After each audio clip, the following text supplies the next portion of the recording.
que se mencionó, si mal no recuerdo, en el examen anterior, donde teníamos una viga así y teníamos una carga sobre el apoyo, una carga P sobre el apoyo. Entonces, esta carga P, que es el pilar del primer piso que estamos hablando, carga directamente sobre el pilar que está abajo y no afecta a la viga. O sea, por una situación conceptual, ¿verdad? Bastante fácil.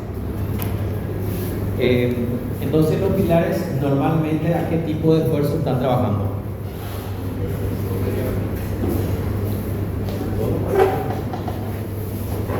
¿A qué tipo de esfuerzo trabajan los pilares? Miren ahí, ¿está? En la mayoría de los casos están trabajando a compresión. Compresión es la tensión, el esfuerzo principal al que trabajan los pilares. Esa tensión que es la compresión, puede ser compresión simple o puede ser compresión con algún tipo de variaciones de acuerdo al tipo de aplicación mecánica. Puede ser una flexión desviada, puede ser una flexión oblicua, etcétera, es la misma cosa. Entonces, pero principalmente sabemos que los pilares trabajan a compresión. Ahí tenemos los tipos de cargas, siempre estamos mostrando eso para que tengan bien en cuenta. La tracción, cuando el elemento es traccionado hacia los lados. La compresión, como en el caso de los pilares, donde se comprimen los extremos del mismo. ¿Verdad? El esfuerzo cortante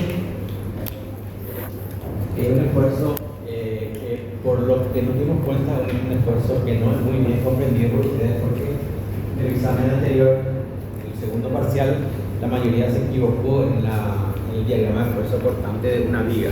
Entonces, el esfuerzo cortante actúa de esa manera, el cortante, ¿verdad? Esa es la flexión, siempre está sometida a la viga, y la torsión, que sabemos, ya habíamos visto, siempre estamos mostrando estos parámetros que hagan dentro de la compresión. Vamos a ver entonces hoy lo que son los pilares de la columna. Sí. Vemos una estructura normalmente cómo se da, es lo que recién habíamos dicho, cómo se transmite la carga del techo a las losas a las vigas a los pilares a las fundaciones, ¿verdad? Los pilares tienen la función de recibir las cargas, soportar y trasladarlas al elemento inferior, que pueden ser pilares si están en la parte superior, como en este caso en la figura de la derecha, en el primer piso, ahí en la parte superior, y en la parte de planta baja tienen la función de transmitir las cargas a las fundaciones. Y las fundaciones, que también hoy vamos a desarrollar una parte, las fundaciones tienen la función de recibir las cargas, soportarlas y transmitirlas al terreno. Entonces, tres situaciones bien concretas para la fundación. Ahí vemos cómo normalmente se va a presentar un pilar de hormigón armado en los trabajos que nosotros vamos a hacer. Siempre va a estar trabajando el pilar, cargando las reacciones de las vigas.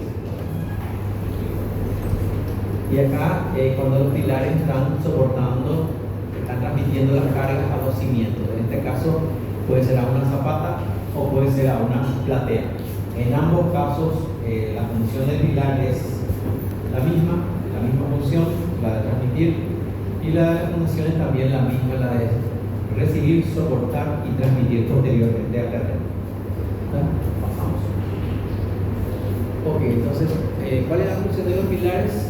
Ya sabemos, habíamos visto, ¿verdad? Soportar fuerzas de compresión y de flexión. ¿Por qué decimos de flexión? Porque nuestro pilar puede tener carga centrada. Vamos a dejar un pilar en escala 1-1. Tenemos una carga acá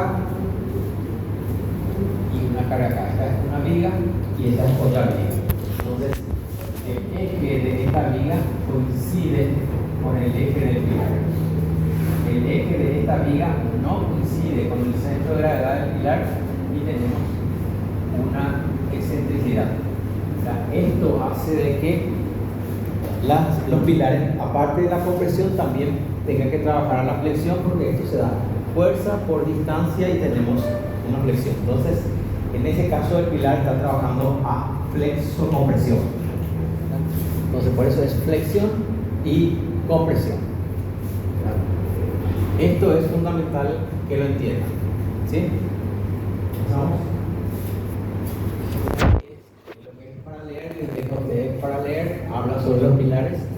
Y bueno, básicamente, entonces, estos elementos estructurales que hoy, este elemento estructural que hoy vamos a hablar, nos interesa bastante desde el punto de vista de su diseño y su construcción.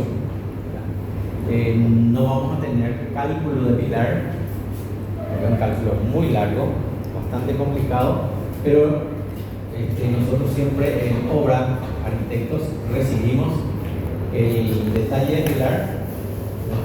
Nosotros podemos hacer una estimación de carga de lo que un pilar está soportando, haciendo rápidamente un área de acción que está recibiendo el pilar y teniendo en cuenta el tipo de función que se está realizando en la obra que estamos viendo, podemos estimar una carga aproximada, carga que será verificada posteriormente por el calculista, y el calculista nos entrega un detalle de pilar.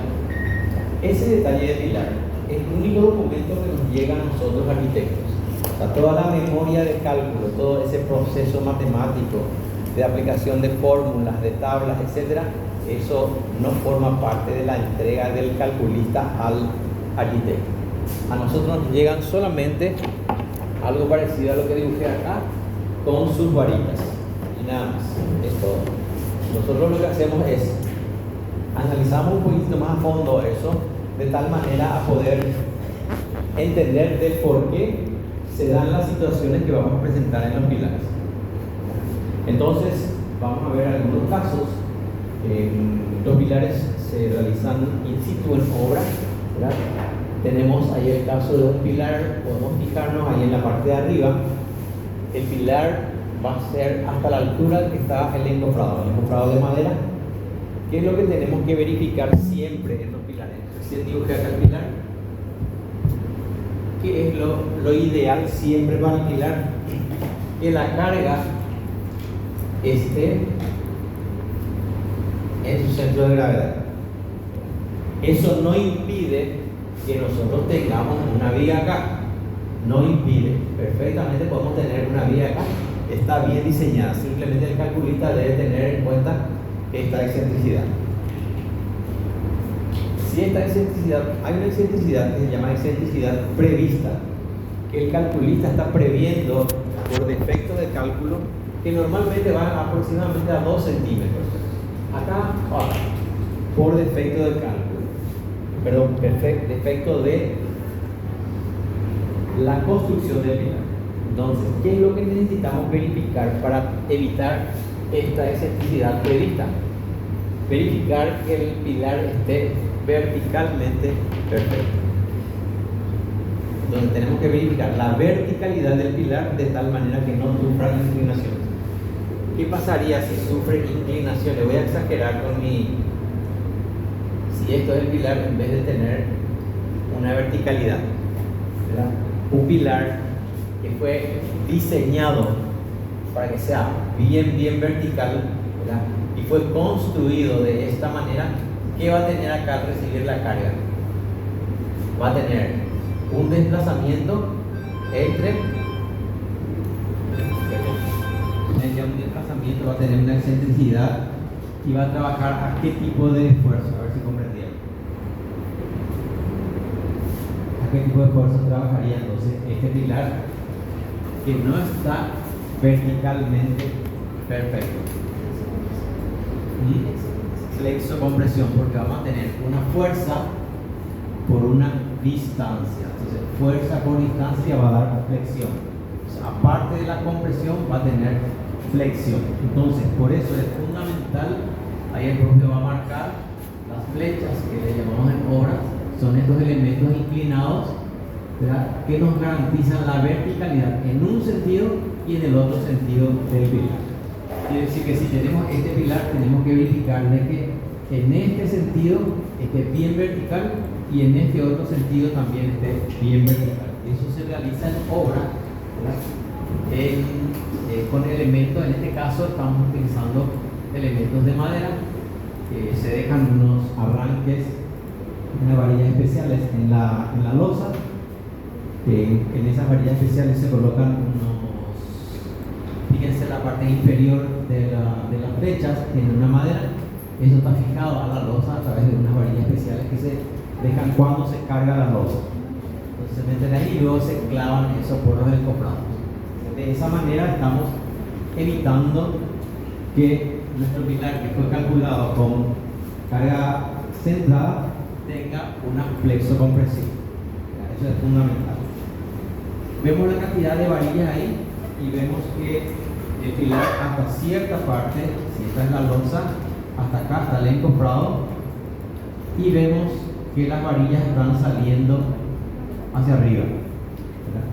El pilar se carga hasta cierto punto, luego vendrán las vigas, acá vendrán las vigas, y acá esta porción que queda por encima de la losa, que vamos a ver en la siguiente diapositiva, son las varillas en espera que quedan del pilar del nivel anterior para unirse con el pilar, con las armaduras del pilar del nivel superior. Entonces, si esta es la losa, a partir de acá irían las varillas que se unirían para el siguiente nivel. Acá sí. Y esto se ata con alambre, la varilla en espera con la varilla correspondiente al siguiente nivel. No se sueltan, simplemente se hacen con alambre.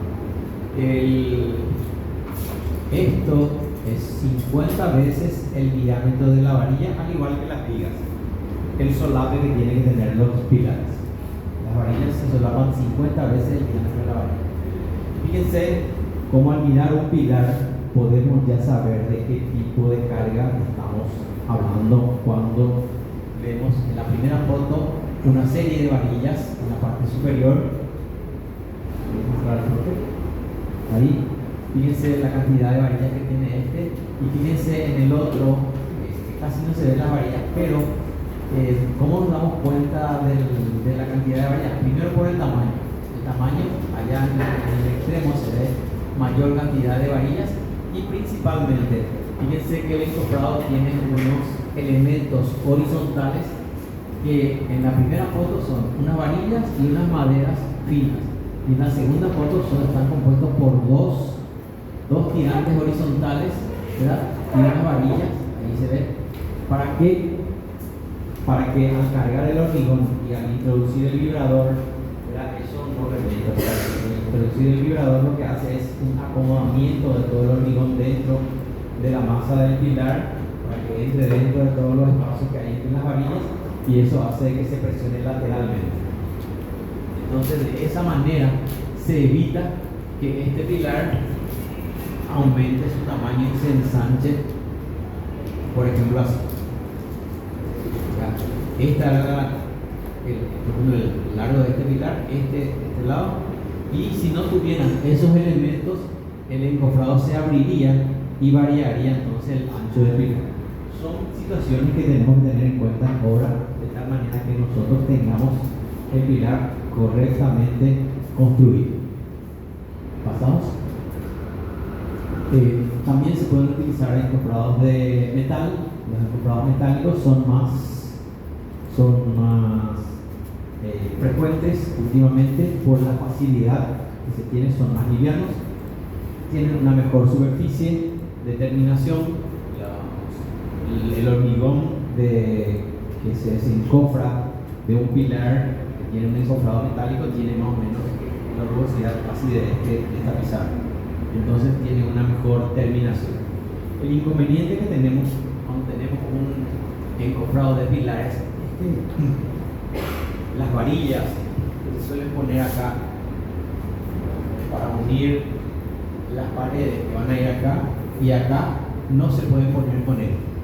En cambio, con la madera, si volvemos al anterior, vamos a ver que con las maderas, entre tabla y tabla, o simplemente se perforan las maderas con taladro, se introducen esas varillas en espera que van a servir para qué. ¿Cuál sería la función de esas varillas en espera?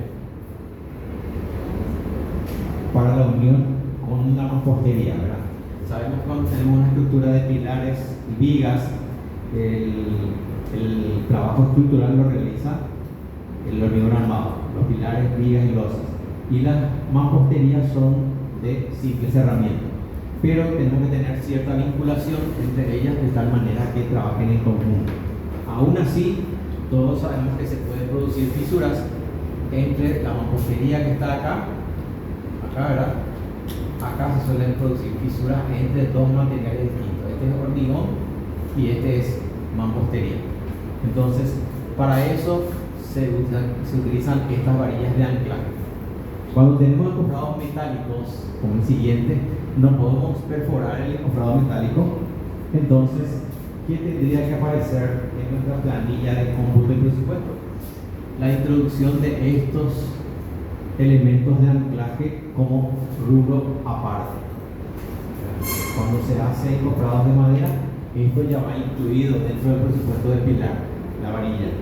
Cuando se hace con encofrados metálicos, hay un rubro aparte que es la introducción de varillas, el anclaje de esas varillas en el hormigón.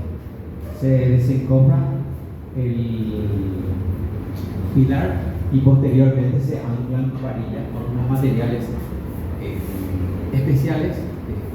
Se perfora acá con taladro en un diámetro mayor a la varilla, se preparan con un material que es un adhesivo epóxico bicomponente. Los componentes tienen un polvo y un solvente, eso se mezcla y tiene nada más que unos 30 minutos de duración, luego ya no sirve.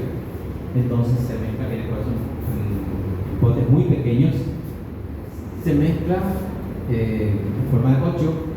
Si ni siquiera se mezcla así, pues hay que leer bien las especificaciones cuando se utilizan estos materiales. Se mete la varilla dentro de ese material y luego se introduce esto acá. Se han hecho pruebas del funcionamiento de este material y se han arrancado con gatos hidráulicos, se han arrancado estas varillas y se desprende el pilar en este sentido. O sea que esos elementos de anclaje, los materiales de anclaje funcionan perfectamente y son más duros que el hormigón. Te dan 100% de garantía. Pasamos, nos vamos un poco rápido. Ahí en el anterior, ahí se ven las armaduras en espera del pilar y las armaduras que ahí se ven, esas son las armaduras en espera del pilar que se unen con las armaduras que van a ir posteriormente. Las armaduras correspondientes a ese nivel. Entonces, ese solape es lo que acá estuvimos marcando. El solape se da por encima de la losa. Entonces, nosotros necesitamos, como mínimo, para armar un pilar, el pilar que está acá, si queremos armar, necesitaríamos, en el caso de que tengamos cargas muy pequeñas, como mínimo necesitaríamos 4 varillas de 12 milímetros. 12 milímetros es lo que nos indica la norma que pueden ser las armaduras mínimas del pilar. Es decir, 4 varillas de 12 milímetros con la longitud correspondiente. Cuando hacemos la longitud correspondiente, entonces tenemos que tener en cuenta el nivel que estamos cargando. Por ejemplo, si esto es planta baja, este nivel más el arranque que sería la unión para la siguiente etapa del pilar. Entonces la longitud que se pone acá, en donde dice longitud, es esto más lo que sale acá, que va a quedar por fuera, así como está en la fotografía. Entonces esto es lo que tiene que quedar en cuanto a la luz, a la longitud final del pilar. Eso es lo que se pone acá. Si nosotros tenemos 3 metros de altura en primer piso y tenemos que hacer el detalle de pilar, ¿cuánto va a ser con varillas de 12? ¿Cuánto va a ser la longitud con que tenemos que cortar nuestra varilla? Porque nosotros no podemos unir nuestra varilla, cortar acá y después unir acá. Ahí ya no funciona el pilar. Si tenemos 3 metros, tenemos varilla de 12, ¿de cuánto tenemos que cortar nuestros pedazos de armadura para un pilar?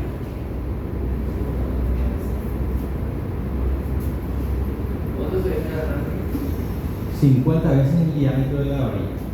50 veces el diámetro de la varilla. Entonces, una varilla de 12 se solapa 60 centímetros. Entonces, si eso tiene 3 metros, entonces tenemos que cortar en 3 metros 60. ¿Quedó claro? Perfecto.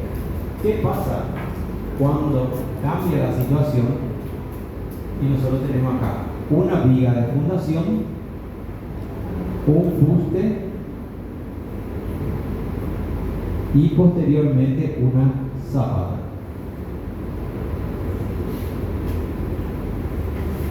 Nuestra varilla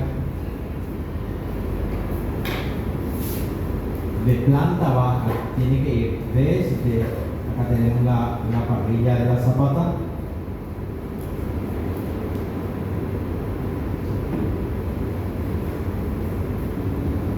y acá se sale acá. Entonces tenemos que tener esto que va a quedar por encima de la losa, la longitud de la planta baja, la altura de la viga que tenemos acá, la altura del fuste que tenemos acá, la altura de la zapata, que es H mayúscula, esta es H minúscula, y el doblado del anclaje que tenemos acá, el doblado que se realiza para evitar el punzonamiento. Entonces, en planta baja, cuando hagamos esta longitud, tenemos que sumar, yendo de abajo para arriba, es este doblado que da aproximadamente 20 centímetros, más toda la altura de la zapata, la altura del fuste, la altura de la viga de fundación, la altura del pilar de planta baja, hasta acá, y posteriormente la altura del solado. ¿Se entiende entonces cómo se calcula esa longitud? Entonces, cuando se les diga hacer el detalle de las armaduras de la viga, del pilar, en una planta tipo, se hace de una manera, y si es en planta baja, ¿verdad?, tenemos que sumarle una serie de datos más que le vamos a dar, que es la altura de la zapata, la altura de la viga de fundación, etc. ¿Entienden? Entonces, de eso depende entonces esa longitud final que tenemos. Los pilares como mínimo, dijimos, deben tener esto es para un edificio pequeño de un nivel, ¿sabes? Puede ser de 2 niveles dependiendo del largo y el ancho del pilar, y aparte pueden tener otras varillas según el cálculo que nos da el calculista. Siempre un pilar tiene armaduras con respecto a su eje que son simétricas. Si acá aparecen 3 armaduras en esta parte, en esta cara del lado del pilar, acá también tiene que aparecer la misma cantidad. O sea que no podemos tener, por ejemplo, 2 armaduras acá y una armadura acá. Esto está mal. ¿Está? Entonces, la simetría en cuanto a la ubicación de las varillas tiene que ser total, de todos los lados. Simetría en todos los lados. Esto es lo que nos llega a nosotros, arquitectos, desde el gabinete de ingeniería.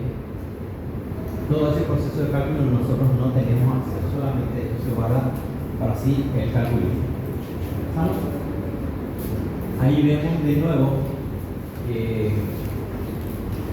cómo se está haciendo, le dan hincapié a las flechas, a los elementos que nos garantizan de que el pilar esté perfectamente aplomado. Si el pilar no está aplomado, eso no se puede corregir. El pilar se demuele y se vuelve a hacer otra vez. O sea que no hay, si se inclinó un poco, no podemos nosotros volver a inclinar para volver a seguir, eso no se hace. O sea, un pilar mal hecho, si esto está mal hecho, ¿verdad?, entonces se demuele toda esa parte y se vuelve a hacer. Por eso es que está flechando de este lado se está flechando hacia la pantalla. Lo que queremos hacer es darnos cuenta de que la verticalidad del mismo nos da la garantía de que el pilar está bien hecho. Si el pilar está mal hecho, ya hubo problemas en pilares en edificios, ¿verdad? Entonces, se recurre al calculista. El cálculo nunca va a estar mal. El cálculo siempre está bien porque está hecho por un software. ¿Verdad? Es como que yo diga, Excel sumó mal la nota de ustedes. No, Excel no sumó mal, yo metí mal las notas. Entonces, toda vez que esté bien cargado, todos los elementos, componentes del cálculo, el cálculo va a estar bien. Entonces, normalmente los problemas no se centran en los cálculos, en el caso de la estructura de hormigón no, sino más bien en el proceso calculador.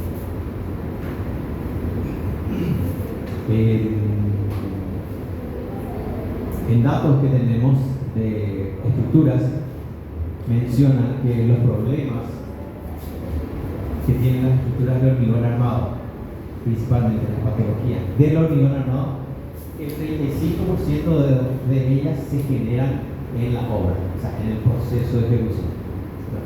En esto que estamos viendo en las fotos anteriores, allí es donde se procede a equivocarse la gente. De ahí nuestra gran responsabilidad de tener en cuenta todas estas situaciones que debemos cumplirlas sí o sí en la obra. Hubo edificios, por ejemplo la Torre Petronas, que son dos torres grandes, que por buen tiempo son las torres más altas del mundo. Creo que en un piso, no recuerdo qué piso era, un par de milímetros se inclinó el pilar. Estamos hablando de un par de milímetros se inclinó el pilar. Paró la obra, se demolió el pilar y luego construyó la torre. Porque en 500 metros más o menos tenía la torre, y 500 metros, ese milímetro iba a ir sumando y podía llegar a tener grandes problemas. O sea, sucede con mucha tecnología, porque ellos no hacen con la plomada como lo hacemos nosotros, ahí hacen con rodelitos, acá también con rodelitos, con materiales, con equipamiento mucho más sofisticados y mucho más precisos. Entonces, tenemos así un panorama un poco más claro. Esto es lo básico que tienen que saber sobre los pilares. ¿Alguna consulta hasta acá antes de pasar? Señor. Profe, dijiste que a la longitud se le suma la patita. No te escuché. Por eso le pedí que se acercaran para la clase, porque A la longitud dijiste que se le suma la patita por debajo.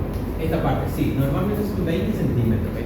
Sí, o sea que si nosotros vamos a calcular, cuando en el examen le pidamos esta longitud, ponen 20, si ponen 15 tampoco es inconveniente, si ponen 25 tampoco. O sea, nosotros tenemos que saber que esto no puede terminar en forma vertical. Una foto de internet, bajé una foto de internet, vamos a ver los públicos. Por WhatsApp para que lo vean. Esta es una foto de internet de una página de ingeniería, para que se den cuenta de que no todo lo que está en internet, por más de que sea una página de ingeniería, tiene valor. Si yo dibujo acá, puedo mentir, pero la foto era bien clara. Esta armadura pasaba acá por debajo de la parrilla, ¿verdad? Y tiene una foto para mostrar de que no todo lo que está en internet es válido, y era de una página de ingeniería. Esto invalida todo este trabajo en el caso de ustedes para el examen. Sí, siempre tiene que tener su doblado acá para evitar el funcionamiento de esta parte de la zapatilla. 20 centímetros podemos utilizar como dato para nuestra clase. Sí.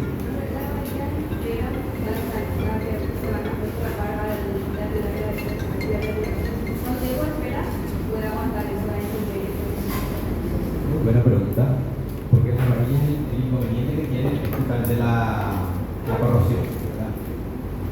Si nosotros sabemos que en una obra, continuando, se puede cargar la losa, esta losa de acá se carga y al otro día la gente está trabajando en la parte superior. Mientras eso se está curando, se llena de agua, se ponen unos tacos, unos tablones y uno pasa encima.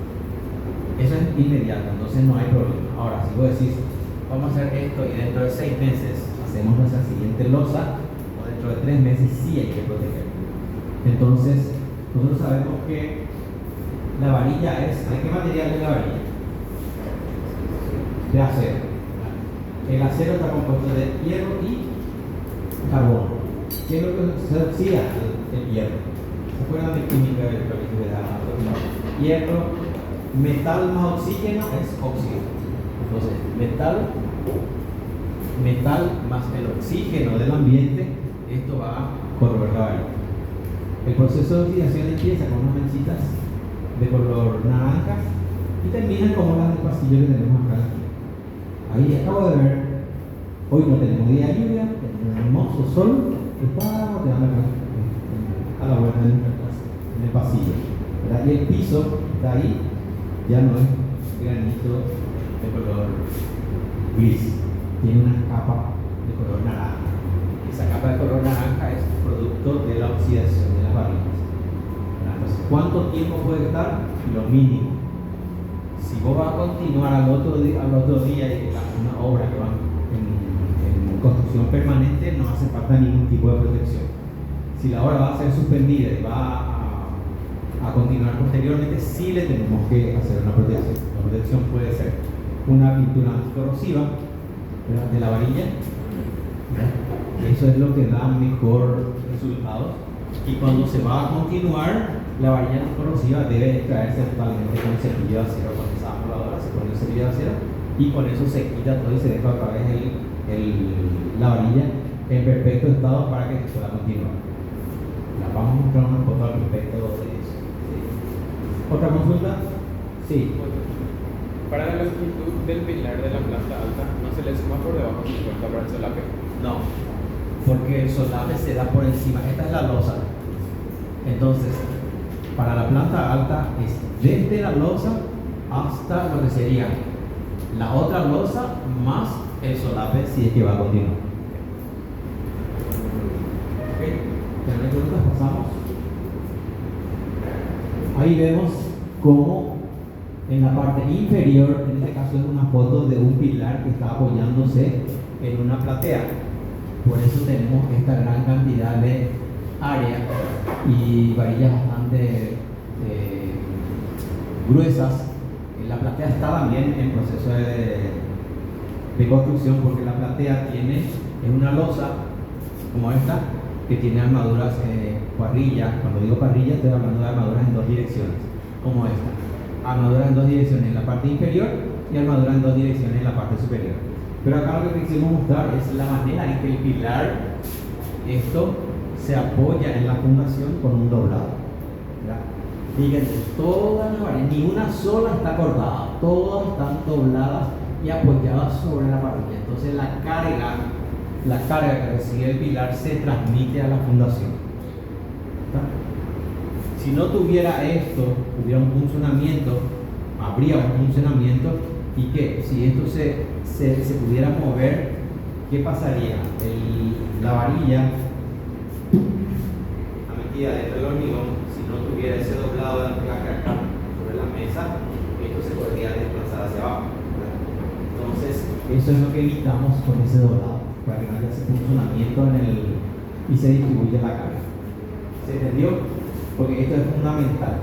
En el detalle de esa pata que pedimos en el examen, que está en la plataforma, este detalle está en la plataforma, ustedes pueden acceder a él. En la plataforma está el detalle de armadura de losas de un encofrado completo. Está el detalle de armadura de vigas, de una viga de varios tramos, y está el detalle de esta fundación. Todo eso está en la plataforma que pueden ustedes consultar. Pasamos. Ahí tenemos ya una foto en donde las varillas están un poco más oxidadas que la anterior. Hasta este grado de oxidación todavía se puede eliminar. Fíjense los activos como están oxidados. Entonces, este ya es el grado máximo de oxidación permitido para poder cargar un hormigón armado. Si esto está más oxidado, ya no se puede cargar, ya no se debería de cargar. Y los pilares, vigas, losas, etcétera, que se han cargado con varillas más oxidadas que estas son las que presentan patologías posteriormente. Esas oxidaciones hacen de que aumente el espesor de la varilla porque se descama y rompa el hormigón.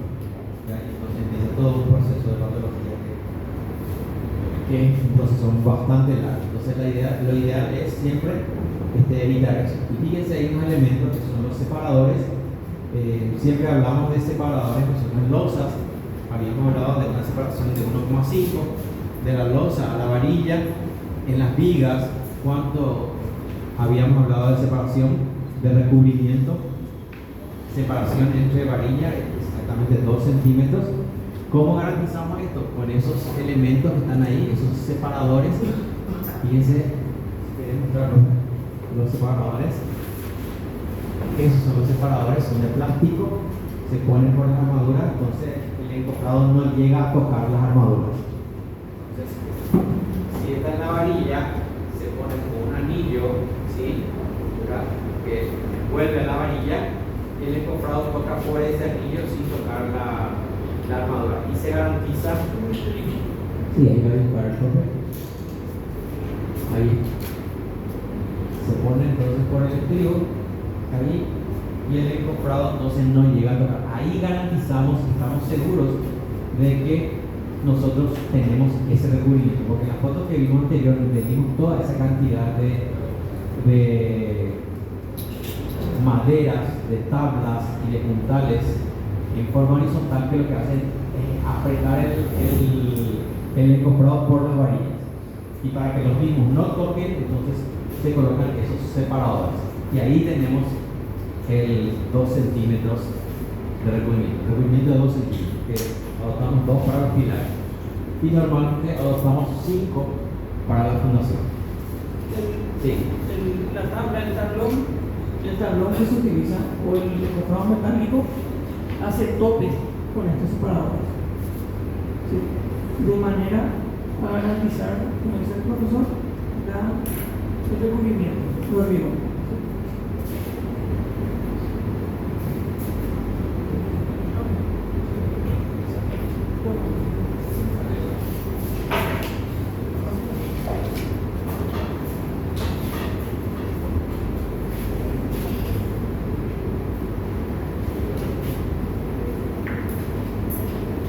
Aquí vemos los 2 casos que había mencionado el profesor al inicio. Siempre buscamos que lo ideal, la carga de un pilar esté de forma axial. Si trazamos aquí unos ejes, entonces que coincida con el centro de gravedad del pilar. Ese es el caso ideal, pero no siempre es así. Y en algunos casos tenemos entonces cargas excéntricas, es decir, no está coincidiendo con estos ejes. La carga está separada de los ejes, formando una excentricidad con el eje axial de la pieza.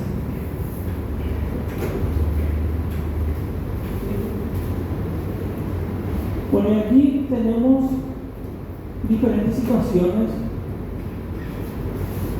y configuraciones de los pilares, diseño de las armaduras en distintas formas. Habíamos visto recién el primer caso a la izquierda, en donde se trata de un pilar de sección rectangular. Habíamos mencionado también que mínimamente para armar el pilar necesitamos 4 varillas en las esquinas, así como habíamos mencionado en vigas. No podemos armar una viga con 3 armaduras, necesitamos 4, 2 en la parte inferior, 2 en la parte superior para montar la viga. Entonces, en el caso de los pilares también tenemos que observar la geometría que estamos utilizando, diseñando, y a partir de ahí, dependiendo de la cantidad de armaduras, se realiza el diseño. Si se fijan, en el pilar de la izquierda, el estribo rodea, ¿sí?, todo el pilar. Y el doblado de anclaje en una de las esquinas. Eso va intercalándose, de manera a que el doblado del anclaje no coincida únicamente en una misma arista, de la misma forma como en las vigas. En el pilar de la derecha, en el segundo diseño, vemos que aparte de tener el estribo, vemos un elemento, una varilla, que está uniendo las dos varillas que están en la cara, es decir, en estas dos.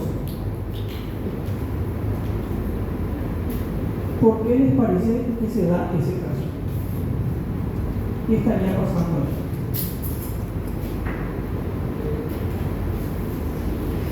¿Alguien se anima a...?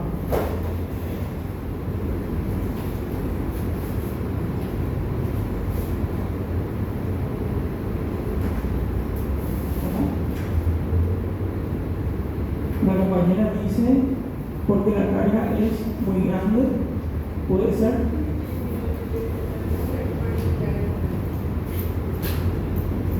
La otra compañera dice, porque el pilar es esbelto. ¿Alguna otra? ¿Alguien se mantenga en la posición? Dice la compañera. ¿Qué más?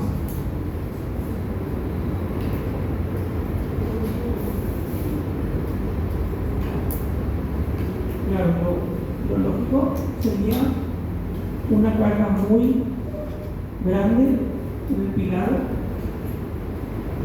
y lo que estaríamos haciendo es evitar que estas armaduras salgan por fuera. ¿Sí? Entonces, esa armadura forma parte del diseño del pilar. Entonces, si nos vamos dando cuenta, tenemos pilares con mayores dimensiones, es decir, mayor es la carga, entonces tenemos que asegurarnos. A la derecha, el cuarto pilar, sí, el cuarto pilar, fíjense que tenemos dos doblados de anclaje. ¿Qué está ocurriendo ahí?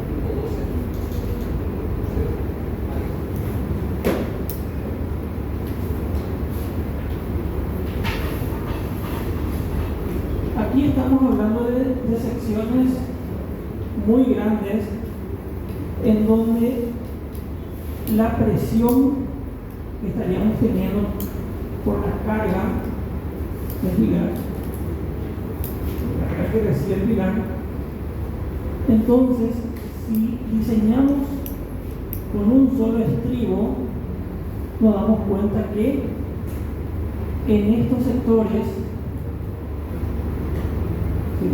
estarían más débiles, ¿sí? Por decirlo de una forma.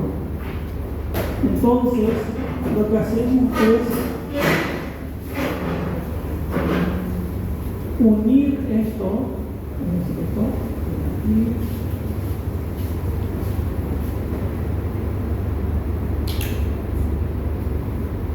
esta forma, y le acompaña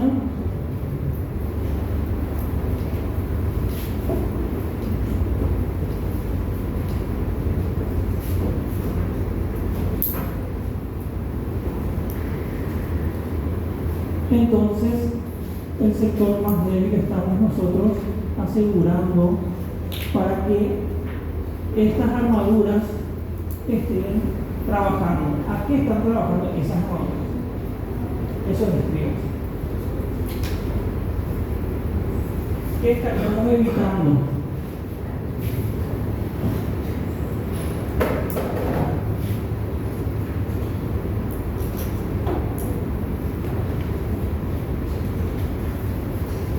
que se rompa o que colapse, digamos, ¿a qué tipo de fuerza?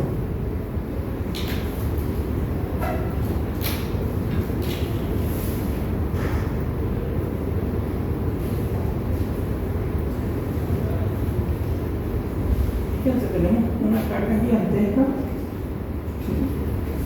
Y va a tender a romper, ¿verdad?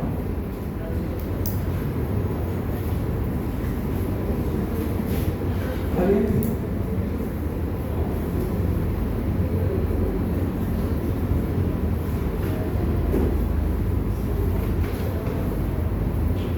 ¿Alguien se anima a decir?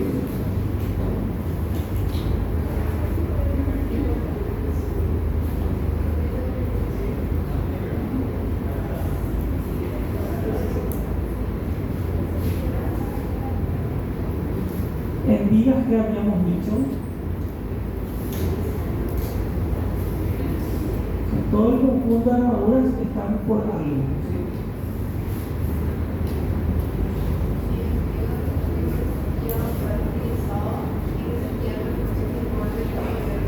De cosas, ¿sí?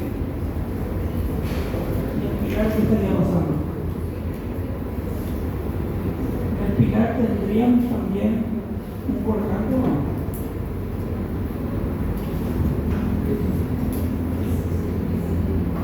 También tendríamos colgantes. Entonces, por eso es importante, según la dimensión que estamos trabajando, asegurar el diseño de las armaduras.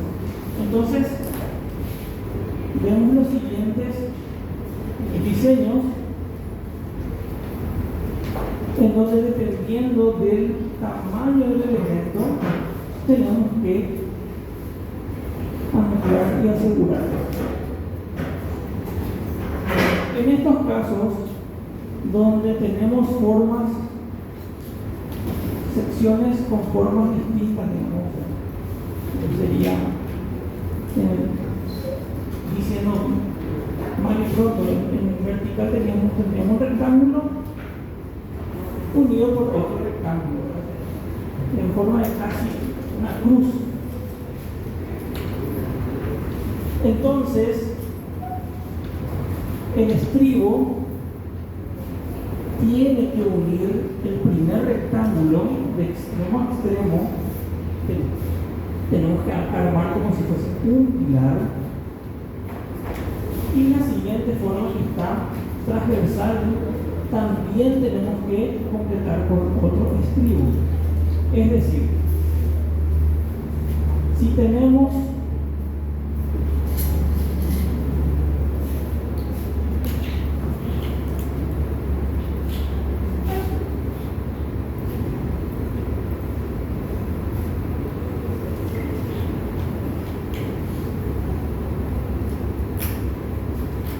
un pilar, tenemos las armaduras y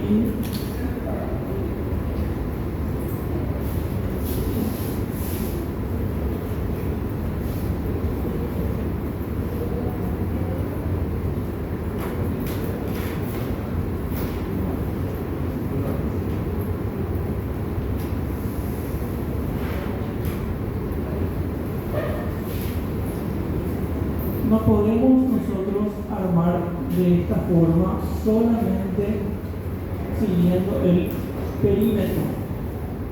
Eso estaría mal. Lo que tenemos que hacer es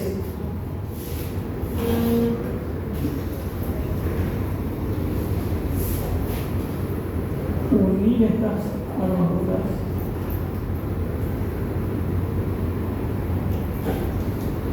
y en el otro sentido.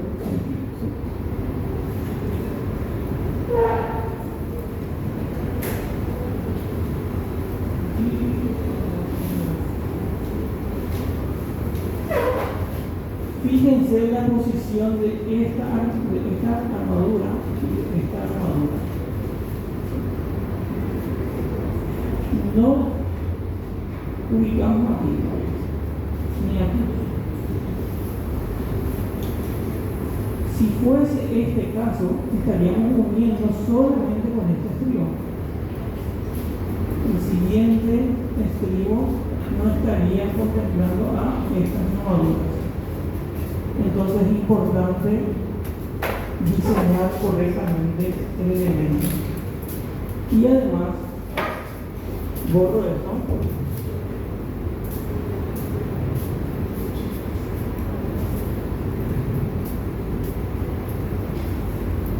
Y además tenemos que tener en cuenta la simetría. Si tomamos este elemento que está aquí, entonces este sería el eje. Misma cantidad de armaduras, misma cantidad de armaduras. Si tomamos este elemento, tenemos este eje en donde tenemos misma cantidad de armaduras y misma cantidad de armaduras, y en el otro sentido sería este eje. Misma cantidad de armaduras. Entonces ahí estaríamos armando correctamente nuestro pilar. Y a partir de ahí tenemos variantes, tenemos variaciones.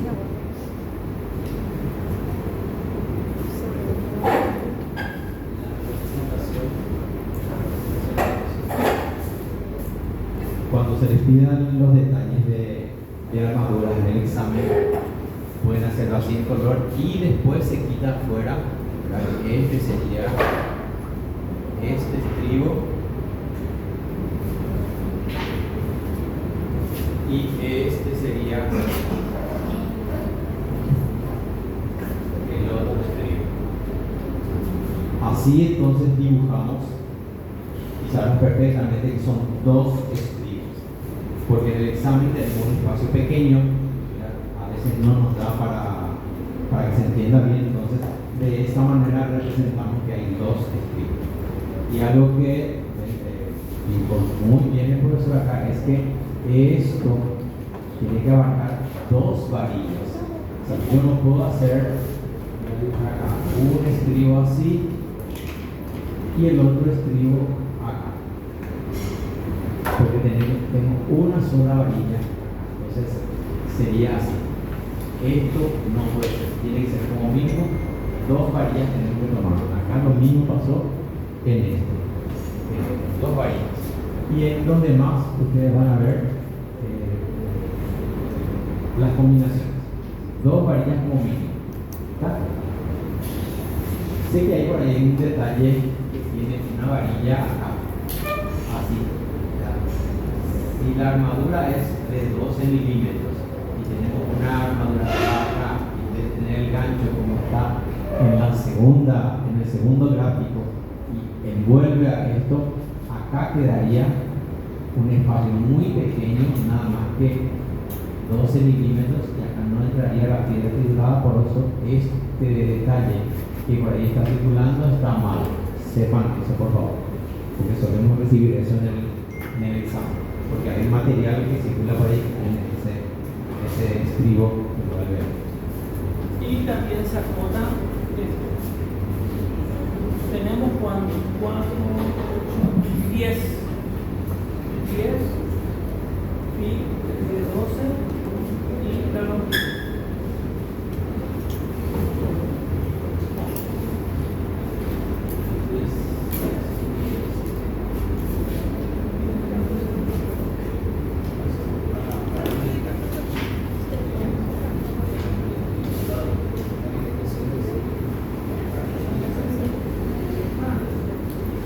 El doblado de anclaje varía entre 5 a 6 centímetros. ¿Qué tenemos en cuenta en el examen? No podemos tener un doblado de anclaje de 2 centímetros, no anclamos nada. Ahora se pasa un poco, a 7 centímetros no pasa nada, ¿verdad? Entre 5 o 6 se maneja el doblado. ¿Hay alguna consulta en cuanto a esto?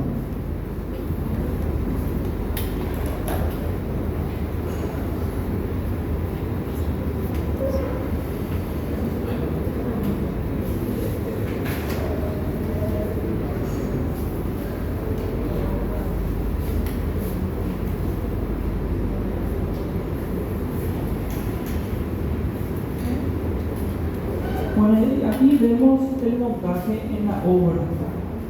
Lo que les habíamos mencionado cuando estábamos en el capítulo de vigas, en donde las armaduras de las vigas deben apoyar encima del pilar.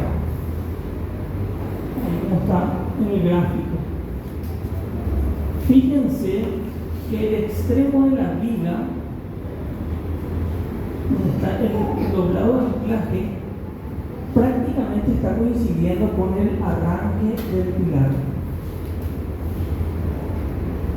Entonces, ¿qué es lo que se busca en las estructuras? Que todas las tensiones tengan un camino, vamos a decir.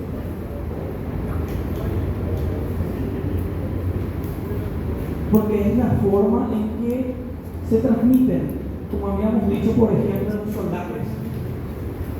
El soldaje solemos atarlos con alambre. El alambre no forma parte estructural del soldaje. Es nada más para garantizar que las armaduras estén unas pegadas con otras.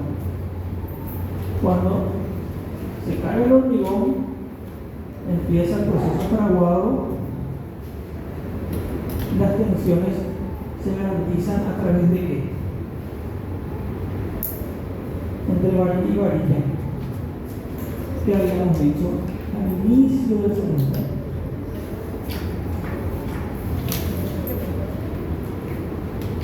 ¿Qué tiene que pasar entre armadura, hormigón y otra armadura? ¿Se olvidaron? La adherencia. Dijiste adherencia.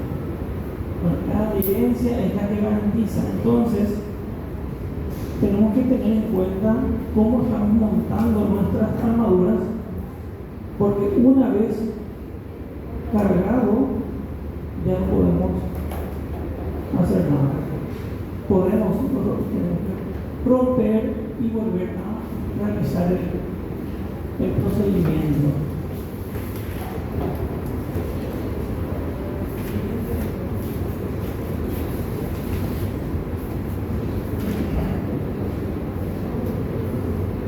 El primer caso del pilar que habíamos visto, y a la derecha tenemos lo que llamamos pilares, o en este caso columna, por ser de sección circular, columna sunchada. La forma en que se van, digamos, amarrando, digamos, todas las armaduras, es a través de una armadura que es un estribo, pero de forma helicoidal.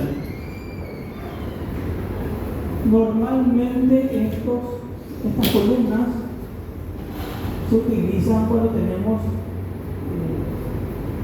dobles alturas, los pilares muy esbeltos.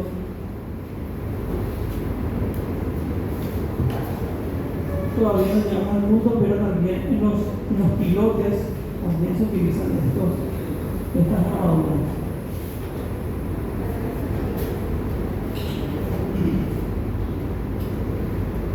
Y aquí llegamos a la fundación. Había mencionado el profesor en el caso de tener zapatas.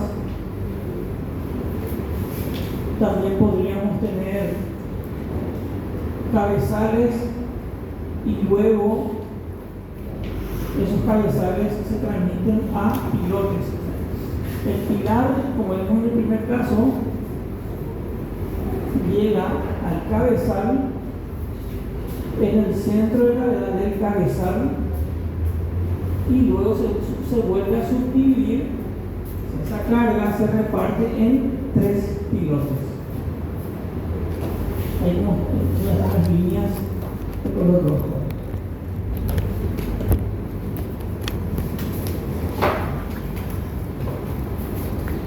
Un detalle importante aquí para mencionar Recordar siempre que el doblado en el elemento que está más cercano ya a la fundación, que sea zapata, cabezales, recordar que el doblado de anclaje del pilar debe estar por encima de la parrilla, la parte superior. Y vuelvo a mencionar, si diseñamos en la parte inferior, si el doblado de anclaje lo hacemos por debajo de la parrilla, va a ocurrir que el funcionamiento. Entonces, ahí existe el riesgo de colapso del elemento.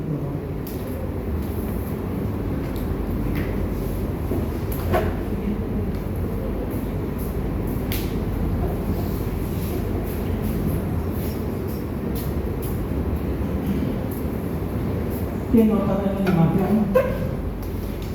Aparte de las armaduras, de la parrilla, las vigas de fundación, la armadura de los pilares, ¿les parece que está bien esto?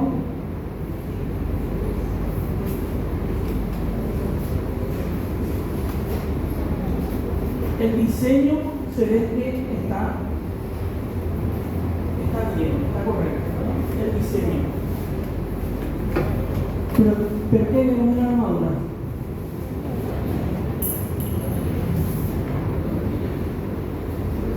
No. Algo que recién mencionó el profesor con relación a las varillas oxidadas. Entonces vemos que el diseño está perfecto, pero tenemos oxidación en las armaduras. Entonces, nuevamente recalcando que debemos tener en cuenta ese pequeño gran detalle, ¿verdad?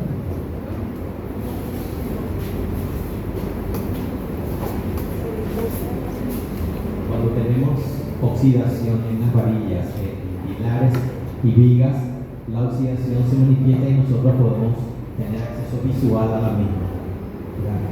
¿Por qué? Porque acá vemos, por ejemplo, que está goteando las gotas de agua en color naranja de oxidación. Pero ¿qué pasa cuando la oxidación se da en las zapatas?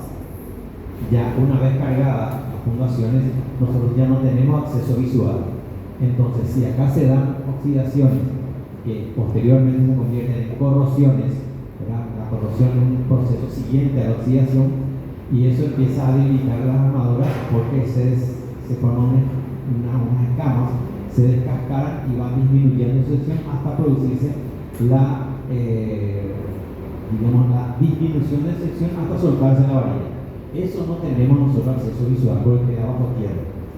Entonces, el cuidado debe ser mucho mayor en las fundaciones en el caso de las armaduras que estén oxidadas. Acá habíamos visto nosotros un gráfico, así deben estar las armaduras en las fundaciones. Fíjense que acá no vemos ni un vestigio de oxidación. Esta es la situación que tiene que presentar siempre en las fundaciones en cuanto a la calidad de mantenimiento de las armaduras.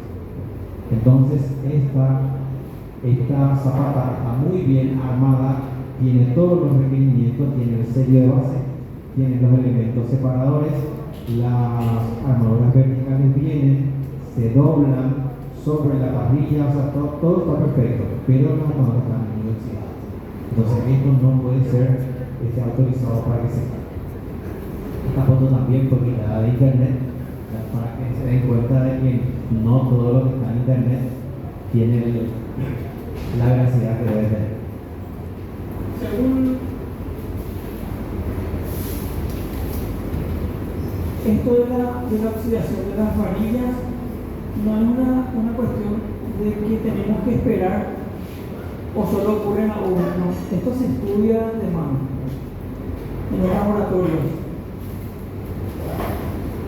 Y justo esta mañana en el Sistema Naturales 2, el ingeniero que estaba dando la clase mencionó que las armaduras pueden llegar a a hincharse hasta 8 veces el diámetro de la varilla.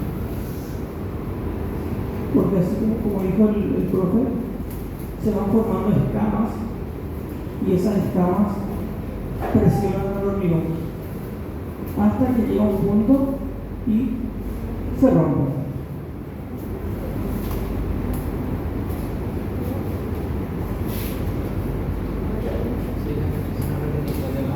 Sí, aquí está, volvemos a repetir, se carga el pilar y siempre tener en cuenta, luego de cargar el pilar, la armadura de arranque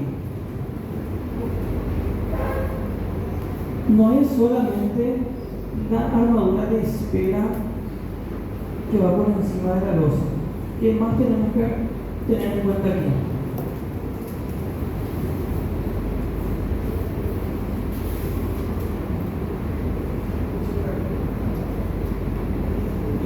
Exactamente. Porque el pilar se carga hasta antes de llegar a la viga. Entonces tenemos que tener en cuenta la altura del pilar y a partir de ahí la armadura de espera que continúa es la altura de la viga más la armadura de espera para el siguiente pilar. ¿Está bien? Creo que está bien.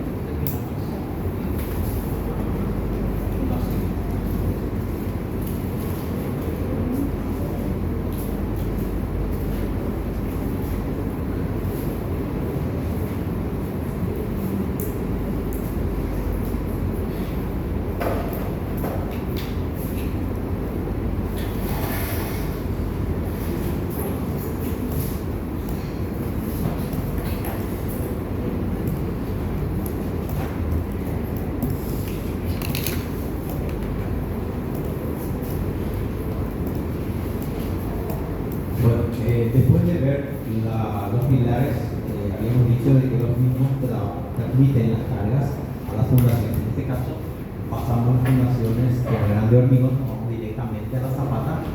Estas son las maneras de graficar las zapatas. Tenemos en el primer caso, en el gráfico de planta, tenemos una zapata centrada, en donde el centro de gravedad del pilar coincide con el centro de gravedad de la zapata. Es una zapata centrada y se grafica de esa manera. La zapata tiene un lado A, un lado B, ¿verdad?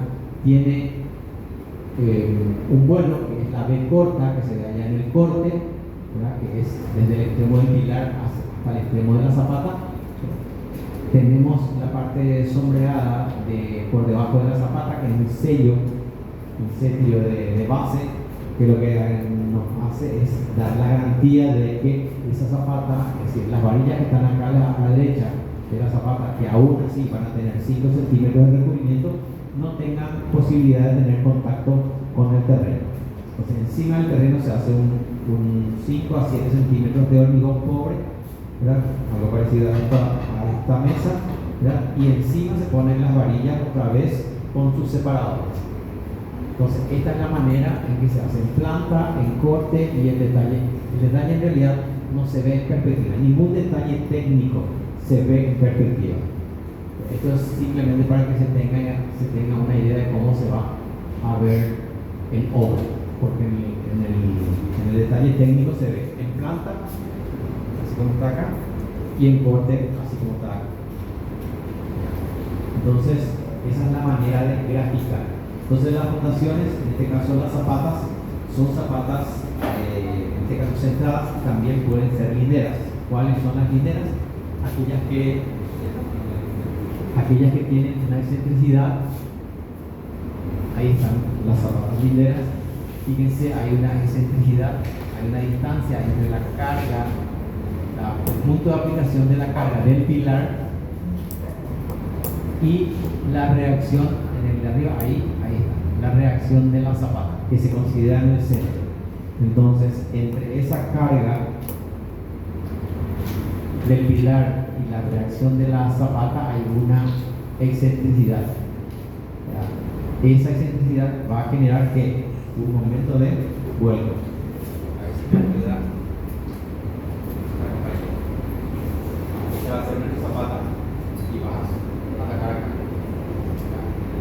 Acá va a atacar, porque la reacción se va a dar en el centro, entonces en el medio soporta ahí.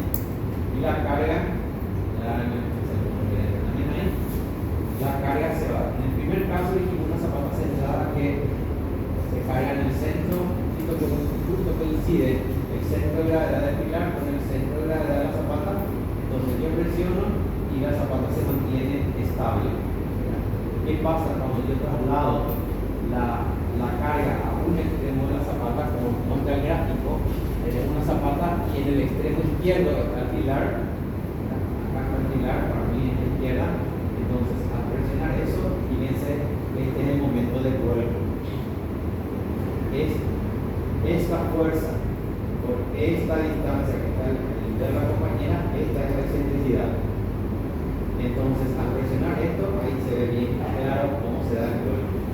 Entonces para eliminar ese vuelco de la zapata que generaría una inestabilidad en el edificio, ¿por qué? Porque este pilar que pasaría se pasaría hacia abajo, ¿verdad? Entonces cuando las cargas son inferiores a 40 toneladas podemos tener esto y tener acá un elemento que es para soportar ese, le damos esta dimensión acá y soportamos esa excentricidad. Pero cuando son mayores a 40 toneladas, entonces necesitamos un elemento que es, allá se ve la viga de equilibrio que va entre la zapata y el pilar más próximo. ¿Cuál es la función de esa viga de equilibrio? Trasladar la carga de acá al centro de la fundación. Nos trasladamos al centro de gravedad del pilar. El centro de gravedad del pilar siempre va a estar en el mismo lugar. Trasladamos la carga a través de la viga de equilibrio, de tal manera que estas zapatas funcionen como si fuera una zapata centrada. ¿Entendió? Y entonces tenemos sí, adelante. Como se ve en el gráfico, tenemos la carga del pilar excéntrico que está en el centro de gravedad del pilar. Tenemos el centro de gravedad de la primera zapata, la zapata que tenemos en el lindero. Luego tenemos la viga de equilibrio y otra zapata. Ahora, no siempre vamos a tener el caso de tener un pilar donde está esa zapata. Digo, en los proyectos. Entonces, que no se tenga un pilar en ese punto no significa que no tengamos que colocar esa zapata en ese lugar, porque la zapata, ¿cómo qué va a servir esa zapata? Como dijo el profesor, tenemos 40 toneladas, tenemos una primera excentricidad, tenemos la longitud de la vía de equilibrio que ya tiene un peso, y luego tenemos la zapata. Y la pregunta es, suponiendo no tener un pilar en esta zapata, ¿cómo que estaría, para qué funcionaría esa zapata? ¿Cuál es el papel de esa zapata? La función. Eso es a través de la vía de equilibrio. Sería como un contrapeso. ¿Sí? Porque teníamos 40 toneladas, queremos trasladar esas 40 toneladas, pero necesitamos un elemento que esté equilibrando justamente con la viga de equilibrio. Por eso el nombre de viga de equilibrio.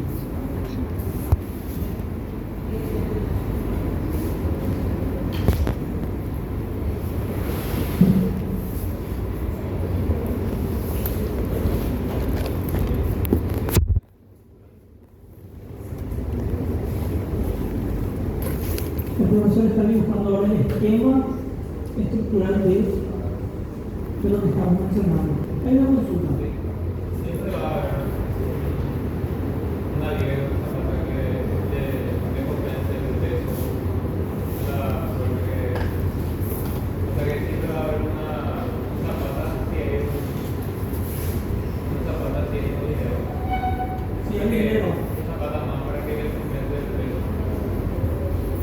Un caso es que tengamos zapata excéntrica por tener un lindero. No siempre es un lindero. Es una zapata sin guía de equilibrio.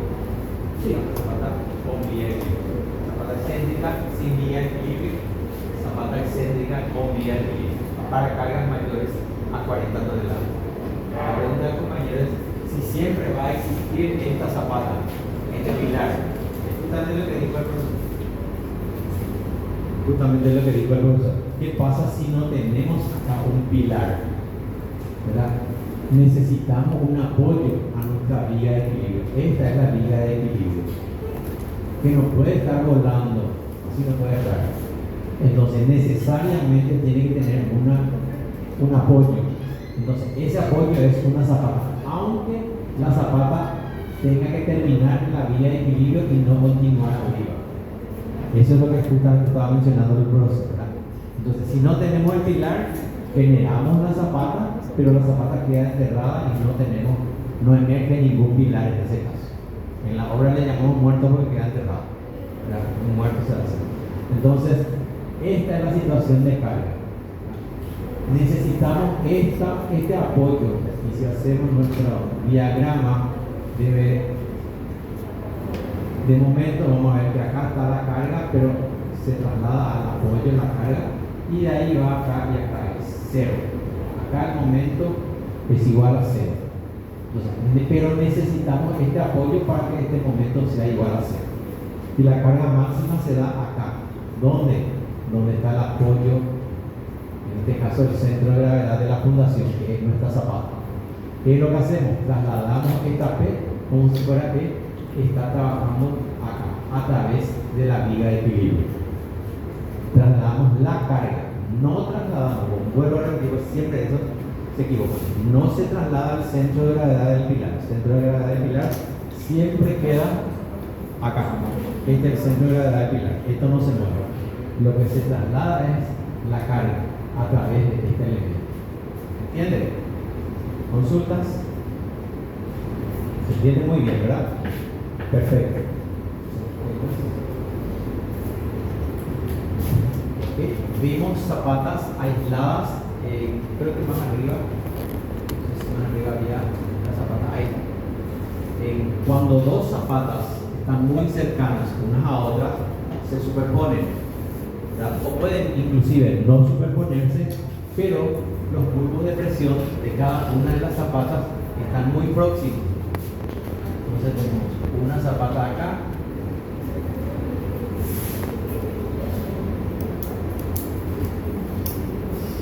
y otra zapata acá.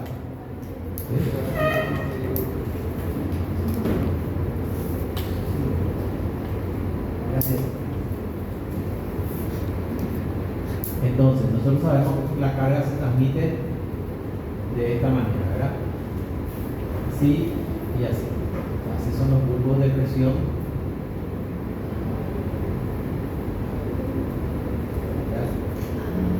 A este lado se da una cantidad que está en relación a esta base y hacia abajo se da también una relación con respecto a esta base. Les quiero dar eso para no confundirse.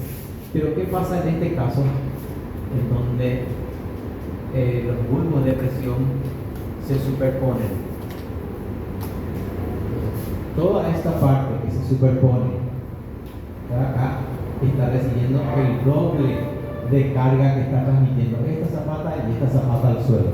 Entonces, ¿qué pasa? Lo que se hace es se unen estas dos zapatas y se convierten en una zapata combinada. Y en ese caso ya desaparece esto y el bulbo de presión cambia totalmente, porque el bulbo de presión es así.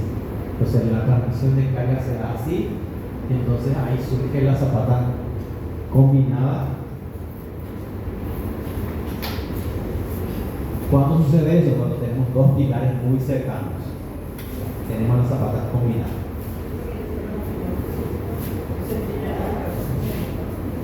Sí, exactamente. Unimos eso y ya no tenemos. Entonces, fíjense, son dos zapatas unidas prácticamente. Para evitar la superposición de los bulbos de presión, pues estaríamos trasladando al terreno el doble de la capacidad constante con que se está calculando una zapata centrada. Perfecto. ¿Alguna consulta hasta acá? No hay consultas. Entonces,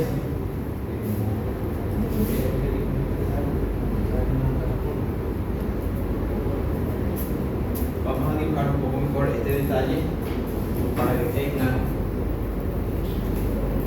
Esto está en la plataforma y pueden ver, está dibujado acá. Así que es algo.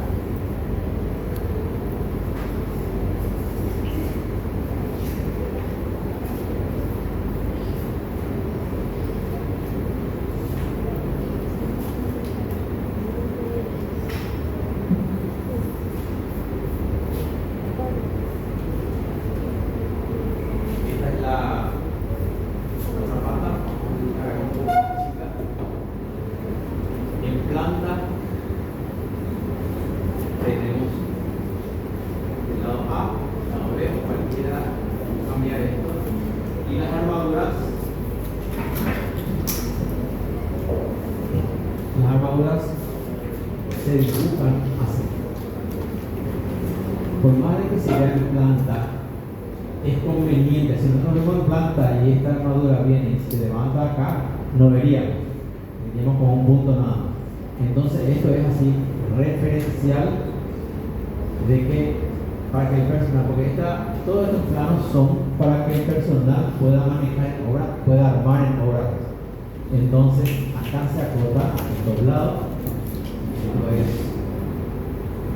por ejemplo, si tenemos 1 metro acá, normalmente acá el recubrimiento es 5 centímetros, acá 5 centímetros de recubrimiento y un doblado de esta H mínima, H minúscula tiene que ser mayor o igual a 25 centímetros. No podemos tener 15 centímetros de alto, no. Mínimo es 25 centímetros. Por lo tanto, este doblado no puede ser. ¿Cuánto puede ser como máximo el doblado? Como máximo. No es lo ideal, pero como máximo, ¿cuánto puede ser? Yo tengo acá 25 centímetros.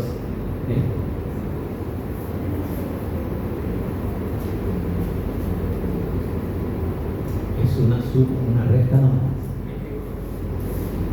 Si yo tengo 25 y tengo que de acá a acá tiene que haber 5 y de acá a acá tiene que haber 5 de recubrimiento, 25 menos 10 como máximo este doblado tiene que tener 15 centímetros. De tal manera que acá queden los 5 de recubrimiento y acá queden los 5 de recubrimiento. Entonces se acota de esta manera. Por ejemplo, vamos a poner que nos salgan varillas de 10 milímetros cada 15 centímetros. ¿Qué cantidad de varilla vamos a poner y qué longitud va a tener? A ver si hacen por favor. Tenemos 1 metro por 1 metro. Y la varilla va a ser de 10 y va a estar cada 15 centímetros. Entonces, ¿cuál es el ejercicio? La cantidad de varillas y la longitud de cada una de ellas. Si hacen por favor, yo pido acá lo que van a hacer.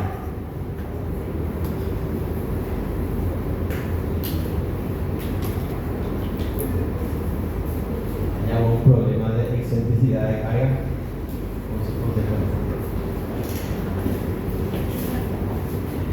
Bueno, ¿cuánto sería esto? Por favor, rápido, porque tenemos que terminar nuestra clase. Acá, 90 centímetros es lo que nosotros tenemos que dividir en 15. Cada 15, porque tenemos acá 5 y acá 5. 10 centímetros ya le quitamos del recubrimiento. 90 dividido 15 centímetros. 0,90 dividido 0,15. 6. Quiere decir que acá vamos a dividir, esto vamos a dividir en 1, 2, 3, 4, 5, 6 partes. Entonces vamos a tener 1, 2, 3, 4, 5, 6, 7 varillas. Así, en este sentido. Entonces va a ser 7 varillas, 7 pide 6. Uno cada 15 centímetros, ¿de cuánto va a ser la longitud? Este va a ser acá 7 y de 10, uno cada 15 de longitud. ¿Cuánto va a ser la longitud? ¿Cuánto es la parte recta? 100 menos 10. Entonces es 90 la parte recta. Y acá 15 y 15 máximo. Vamos a hacerle 10 también. Ustedes tienen que marcar cuánto va a ser esto. Vamos a ponerle 10 ya, 90. Acá le ponemos 10. Acá le ponemos 10. Tenemos cuánto. 110. Esta es la manera de acotar las armaduras de una zapata. Y es una suma y una recta. Nada. Está muy fácil. Más fácil que esto es imposible. ¿Está? No vamos a calcular la zapata, vamos a calcular la cantidad y la longitud. Eso van a ser los trabajos que ustedes van a hacer en el examen. Graficar esto y nosotros sabemos que el pilar está acá. ¿Se entiende? ¿Alguna consulta sobre esto? No tienen nada más que dos armaduras.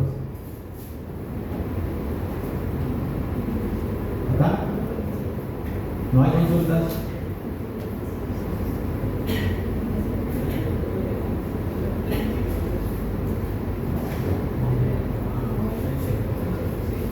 ¿No hay consultas? Estas son fundaciones superficiales.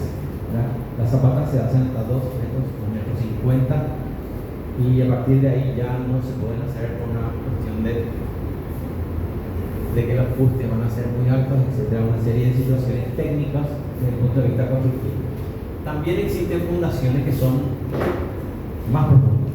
Fundaciones profundas ya no son zapatas, sino son pilotes. Son pilotes de varios tipos. Existen muchísimos tipos de pilotes. A ver si buscamos algunos de los tipos.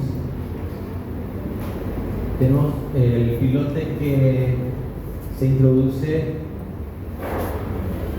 un tubo para darle la verticalidad al pilote, una masa de hormigón muy compacta, casi seca, y luego se va por percusión, eso se va introduciendo dentro del terreno. Un pilote Frankie, no sé si ese es el primero.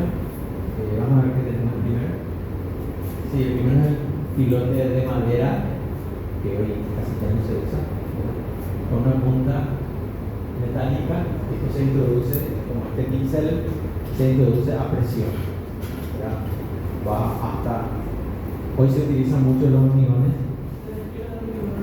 Sí, el izquierdo, hormigón, ahí está, ve su armadura. ¿Verdad? Esto se utiliza normalmente en los muelles, en donde se va presionando, ¿verdad? Hasta que se va midiendo por cada golpe cuánto va echando, hasta que el ingeniero geotécnico determine hasta qué profundidad va a ir. Y pueden no ser inclusive verticales, pueden estar inclinados así, porque tienen mayor estabilidad. O sea, si alguna vez ven una película en tsunami, por ejemplo, se ve que el agua se respira del mar y se queda el muelle a la vista y se ven ahí los pilotes inclinados. Fíjense en esa película, ahí se ven los pilotes inclinados. ¿Sí? Entonces, los pilotes Strauss con camisa son pilotes también profundos, van hasta unos 20 metros y las dimensiones varían entre 30 y 45 centímetros de diámetro. Existen los pilotes como el del gráfico, que se introduce una camisa, también por percusión, por golpe, una camisa, y luego dentro de la camisa se introduce un tubo extractor que tiene una válvula que se abre en la parte inferior, que el terreno entra dentro de la válvula, luego se quita eso en forma de barro porque se le echa agua para ablandar el terreno, y es un tipo de piloto. Luego se las zancas, se introducen las armaduras, y cuando, a medida que se va vertiendo el hormigón dentro de la camisa se va extrayendo también por golpe. Entonces tenemos un pilote terminado cuando se extrae totalmente la camisa es totalmente recuperable. Ahí vemos el de la derecha, esa es la camisa, ¿verdad? No sé si Ahí está, dentro de la camisa va el tubo, en la parte inferior tiene una válvula, se abre, y también en la parte del medio, ahí vemos más arriba, ahí tenemos en el medio la abertura, ahí, la abertura esa.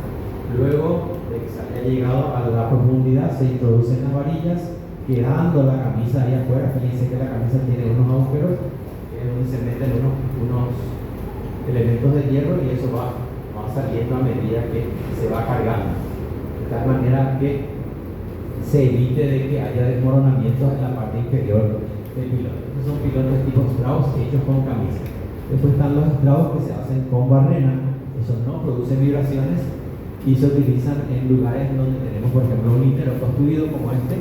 Nosotros tenemos que construir una pared del otro lado del edificio con pilotes, entonces ahí se hace con una barrena. Eso no produce vibraciones hasta abajo, y tiene luego de hacer la zanja, tiene el mismo procedimiento de colocación de varillas y de vertido de barril. Otro tipo de pilotes medio completo. Después otro tipo de pilotes que podemos ver, pasamos más. Este es el pilote Frankie, este es el que les había dicho. Se introduce un elemento metálico para guiar el pilote y una masa de hormigón bastante dura, poca agua, y luego eso con un elemento que es el elemento que se ve en el tercer gráfico. Con eso se va golpeando y esa masa va penetrando por golpe, por percusión, y luego cuando se llega a la profundidad se continúa golpeando y forma un bulbo allá abajo. Este piloto trabaja por punta. Fíjense que el bulbo es mucho mayor al fuste del piloto. Se utiliza para obras en donde no hay linderos, porque esto produce muchísima vibración. O sea, no podemos utilizar donde tenemos un edificio, una construcción lindera. Nosotros estamos trabajando ahí. Y luego existen los pilotes barrenados de gran diámetro. No sé si están en este material. Sí, acá también tenemos. Existe un pilote, no sé si es el del tublón, el gráfico o no, bueno, este es el título. Este es un pilote que también tiene, así como el Frankie, tiene una sección, y luego a la máquina se le pone un accesorio que es como un abanico, y se le hace girar y luego se cae la tierra. Entonces el pilote tiene esta sección, y en el extremo se ensancha hacia el medio. Entonces siempre su base es mayor, entonces trabaja por punto. Es otro tipo de piloto. Y luego están los pilotes barrenados. Este es el tubo. Sí, ahí están los pilotes barrenados, ¿verdad? Una barrena.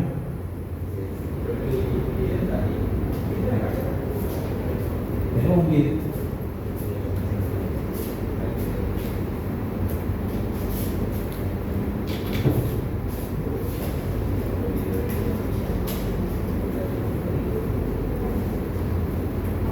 Luego están los pilotes de gran diámetro, que son ya para edificios de gran envergadura. Nosotros tenemos en nuestro trabajo práctico edificios de 3, 2, 3, hasta 4 niveles, y son estos posibles sistemas de fundaciones que podemos utilizar, los superficiales y quizás algunos pilotes. Pero cuando tenemos edificios de mayor envergadura, que vamos a desarrollar en el siguiente semestre, en construcciones, sistemas constructivos 3, vamos a desarrollar un edificio de 20 pisos. Entonces ahí vamos a hacer uso de los pilotes de gran diámetro. Son similares a estos, sin este ensanchamiento, pero con diámetros. No, esto dentro de la Facultad de Arquitectura, ahí en el primero, pero sí no está el video de pilotes. No está.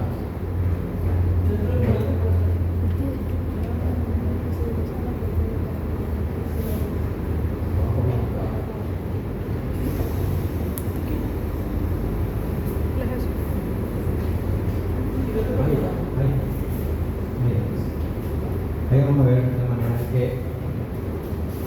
se construye un pilote con una barrena sin tener que darle ningún golpe al terreno.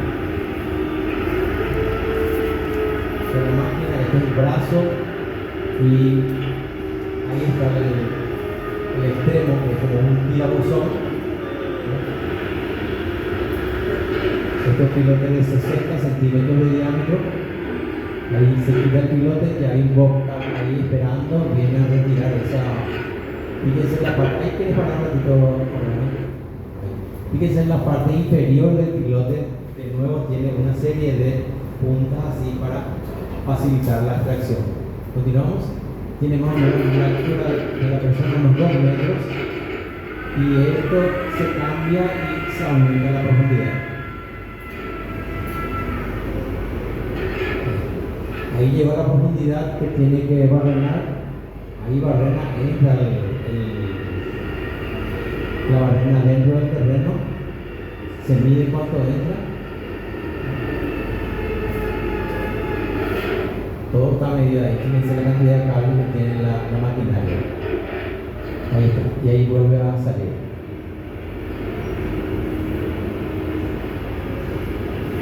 Ya está arriba.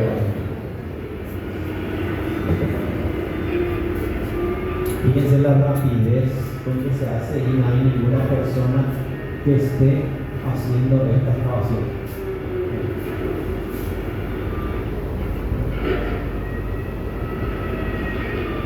Cuando lleva un personal se quita esto y se vuelve a realizar. Entonces, en pocos minutos tenemos la excavación para un piloto. Eran unos pilotes tangenciales, eran uno al lado del otro. Y se iban haciendo. Fíjense que no hay ninguna percusión, no hay ningún golpe, entonces no se da ninguna vibración más terreno así. O sea, no podemos construir el dinero de nuestra propiedad con este tipo de maquinaria. Y evitar el piloto Strauss, que es con camisa. Hasta ahí ya terminó, ya está volviendo a salir. Cada vez que saca unos 2 metros de tierra. Entonces, de esta manera pues, se construyen los pilotes barrenados. Y por último, también podemos mencionar, está en el gráfico, el Coulomb, que es un sistema en donde una persona se introduce en el terreno y la excavación se realiza a mano. Una persona entra aproximadamente unos 10 a 12 minutos, que es lo que cuando están ahí abajo hablando de profundidades, nadie quiere entrar. Por eso son 8-10 minutos, y a los 10 minutos se cambia el personal, sale y entra otra persona. Esto no se puede construir cuando tenemos napa freática, porque la napa freática podría derrumbar las paredes laterales del tubo. Y luego se hace un ensanchamiento en la parte inferior para que la superficie de apoyo, esta superficie de apoyo que tenemos acá en la zapata, tengamos ahí y tengamos la superficie de apoyo, entonces menor cantidad de peso por unidad de medida, centímetro cuadrado de terreno. Y ahí sí dimos un pantallazo general de los distintos tipos de fundación, desde las fundaciones superficiales, que son las zapatas, que son las que van a entrar en los contenidos que vamos a tener en cuenta para los exámenes, y de paso vimos que existen, aparte de las zapatas, otros tipos de sistemas de fundaciones que son para edificios de mayor envergadura a lo que ustedes están haciendo ahora en sus trabajos.